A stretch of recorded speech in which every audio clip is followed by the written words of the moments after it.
ঝালকাঠির নলছিটিতে পুরাতন ঝুঁকিপূর্ণ জরাজীর্ণ ভবনী ৬০ নং ১৪বুড়িয়া সরকারি প্রাথমিক বিদ্যালয়ে চলছে পাঠদান। বিদ্যালয় চলাকালীন সময়ে বৃষ্টি হলেই ক্লাসরুমে পড়ে পানি, নষ্ট হয় শিক্ষার্থীদের বই, খাতা, স্কুল ড্রেস। প্রাথমিক শিক্ষা বিকাশে সরকারের গৃহীত বিভিন্ন পদক্ষেপের সঙ্গে এ চিত্র পুরোপুরি বেমানান।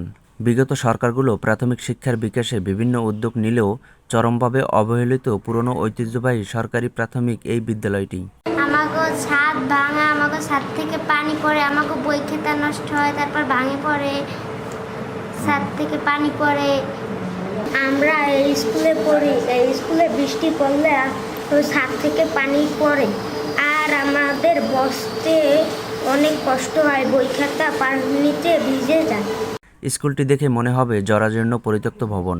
প্রথম শ্রেণী থেকে শুরু করে পঞ্চম শ্রেণীর শিক্ষার্থীদের ক্লাস করানো হয় পুরনো এই ভবনটিতে। ঝড় বৃষ্টি বা ভূমিকম্পের যে কোনো সময় ভবন ভেঙে পড়ার আতঙ্কে ভোগেন শিক্ষার্থী, শিক্ষক ও অভিভাবকরা। পাঠদানের ন্যূনতম পরিবেশ না থাকায় ও ভবনটি ঝুঁকিপূর্ণ হওয়ায় শিক্ষার্থীদের উপস্থিতি দিন দিন কমে যাচ্ছে। পুরনো স্কুল ভবনটির দেয়ালে ও ছাদের বিভিন্ন অংশ খসে খসে পড়ছে দিন দিন। ঘটছে মাঝে মধ্যে দুর্ঘটনাও।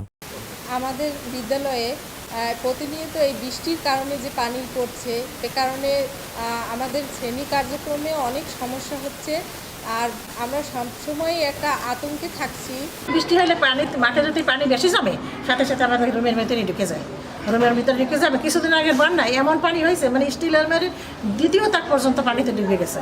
ভবনের ভীম ও দেয়ালের বিভিন্ন স্থান ফাটল ধরায় খসে পড়েছে বিভিন্ন অংশ, এতে করে রড বেরিয়ে গেছে। ছাদ থেকে প্লাস্টার পড়ে যাওয়ায় প্রতিটি ক্লাসরুমই বৃষ্টি হলেই পানি পড়ে। এতে ছাত্রছাত্রীদের বই খাতা ভিজে গিয়ে নষ্ট হয়ে যায়। তাই বাধ্য হয়ে শিক্ষার্থীদের ওই পরিত্যক্ত ও ঝুঁকিপূর্ণ ঘরে বসেই পরীক্ষা ও ক্লাস করতে হয়।